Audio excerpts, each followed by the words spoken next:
Um debate atualíssimo é o debate sobre a identidade. Debate esse que toma proporções em determinados países da África, também no Brasil, relativo ao fato de alguns reivindicarem a identidade dada pelo seu antepassado. Então, ultimamente nós vimos aqui toda a discussão entre Brasil e Itália, porque a Itália agora proibiu e colocou situações em que as pessoas agora não podem receber a cidadania ou a identidade italiana por determinados motivos. Essa mesma discussão agora também está em Portugal e em outros países do mundo. Se discute muito sobre essa questão da identidade.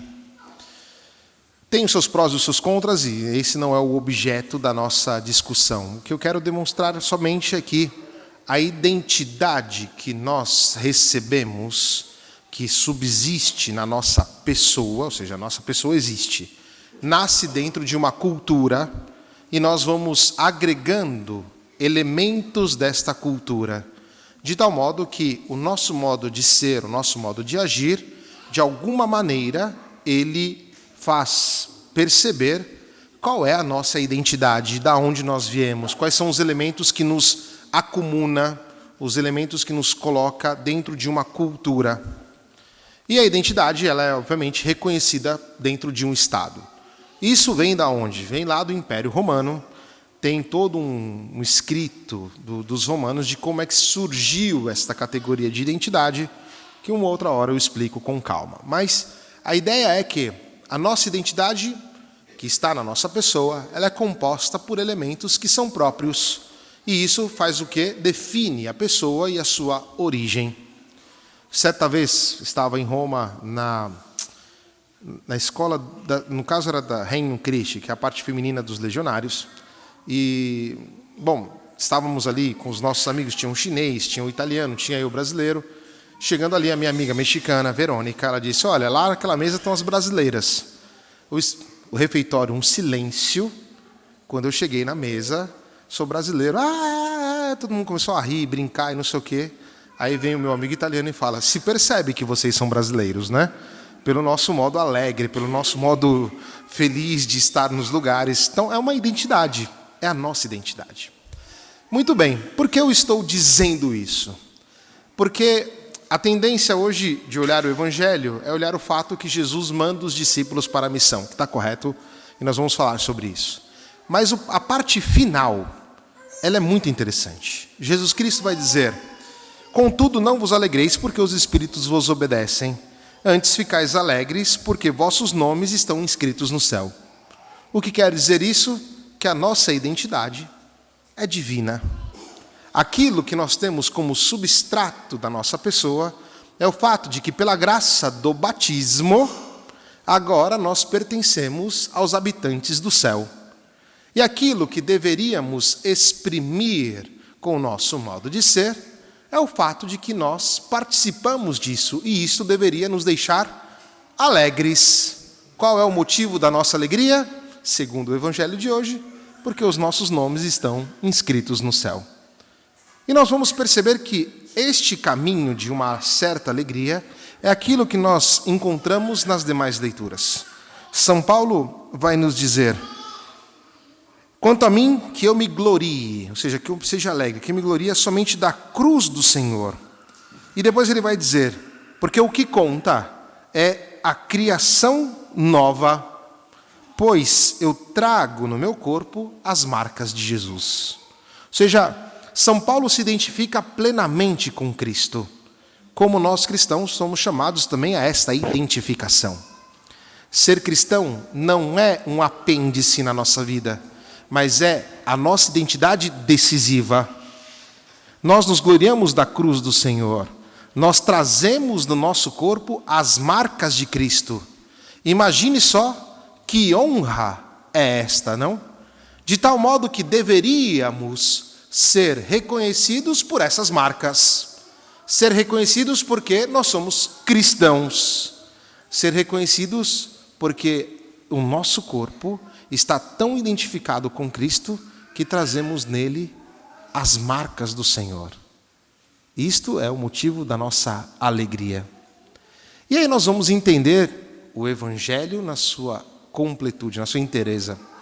Vai nos dizer que Jesus manda os discípulos a toda cidade e lugar aonde ele próprio devia ir. Isto aqui nos revela algo grandíssimo da nossa missão. Jesus quer ir a todos os lugares. E ele manda os seus discípulos, manda cada um de nós, que temos esta identidade profunda do Senhor em nós. De tal modo que a nossa presença transmite a presença de Cristo.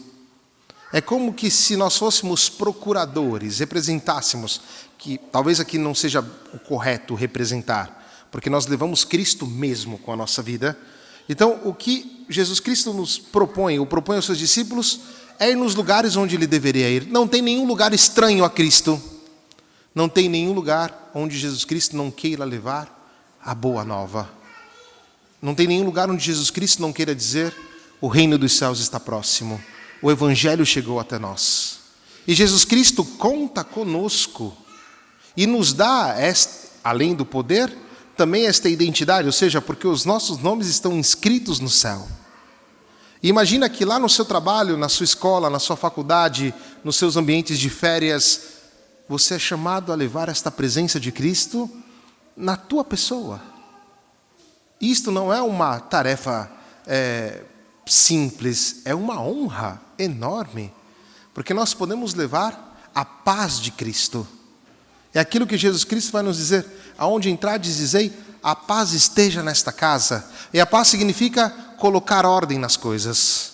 A paz de Cristo significa compreender que no mundo existe uma harmonia, ainda que nós percebamos que a desarmonia causada pelos nossos pecados muitas vezes nos aflige. Mas Jesus Cristo nos dá algo novo, ou seja, a capacidade de levar esta paz e perceber a harmonia e comunicar esta harmonia que vem dele e que nos leva em direção à salvação. Portanto, o cristão não é alguém que se envergonha da sua fé, mas é aquele que proclama a própria fé. Não é aquele que esconde a sua identidade, mas é aquele que revela a própria identidade. É aquele que se orgulha disso. É interessante que nós brasileiros temos esta característica, viu? Todas as vezes que a gente viaja, brasileiro é o único que leva a bandeira, que faz questão de mostrar que é brasileiro. Quem dera se tivéssemos nós também a capacidade de mostrar que somos cristãos. Com esta alegria, com esta força, não? E aqui podemos lembrar uma palavra-chave do pontificado do Papa Francisco: a alegria. Todos os documentos, ou a maioria dos documentos que ele escreveu sempre era a alegria do Evangelho, alegria e esperança. Então, a alegria é um ponto característico da nossa identidade cristã. Alegrai-vos porque o vosso nome está inscrito no céu. Isto é magnífico. E mesmo que o mundo esteja perdido, porque não consegue encontrar a verdadeira alegria, a tarefa do cristão é apontar para o mundo onde está a alegria: Cristo. Nós vamos ver que a promessa da primeira leitura, alegrai-vos com Jerusalém, tomai parte no seu júbilo, esta promessa acontece. E ela acontece quando entramos dentro desta relação com o Senhor. Porque ser cristão não é simplesmente levar conceitos bem formulados, mas ser cristão é entrar dentro de um relacionamento com Jesus. E é deste relacionamento que surgem os conceitos que são, por assim dizer, universais, que fazem parte da nossa vida. Mas o que conta para nós cristãos é viver um relacionamento profundo com o Senhor. E este relacionamento é aquilo que nos coloca distante do pecado. Porque não tem como relacionar-se com Cristo vivendo no pecado. É a oração inicial de hoje.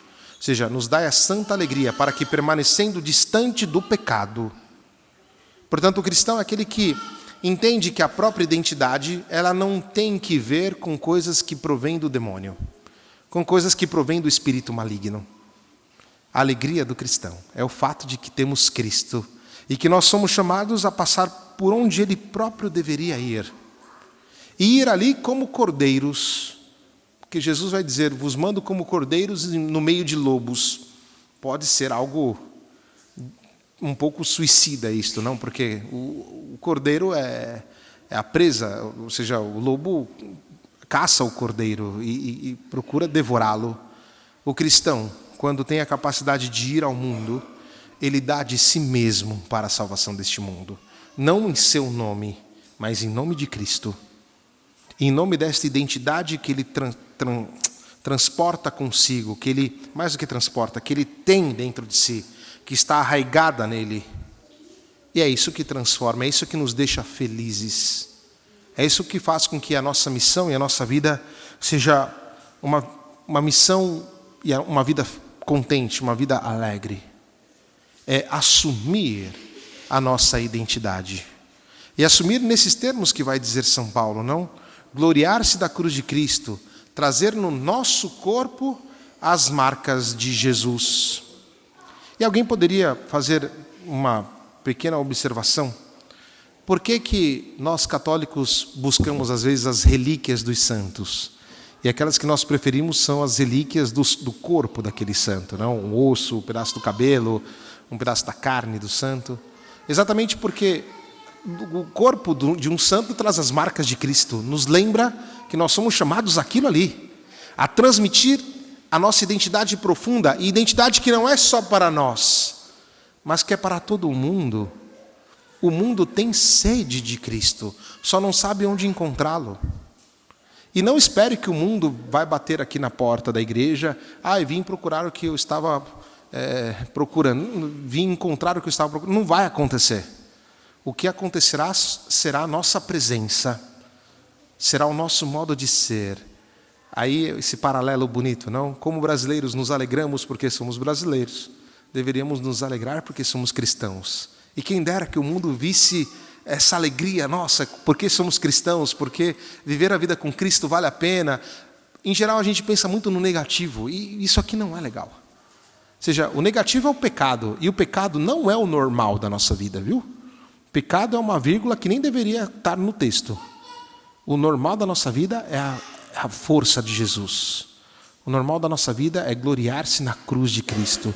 O normal da nossa vida é ir pelo mundo e levar o evangelho a todas as pessoas, mesmo aqueles que talvez vão nos tratar mal. O cristão não está preocupado se vai ser bem tratado ou menos. Está preocupado simplesmente de levar a alegria de Jesus. Está preocupado de demonstrar a sua identidade.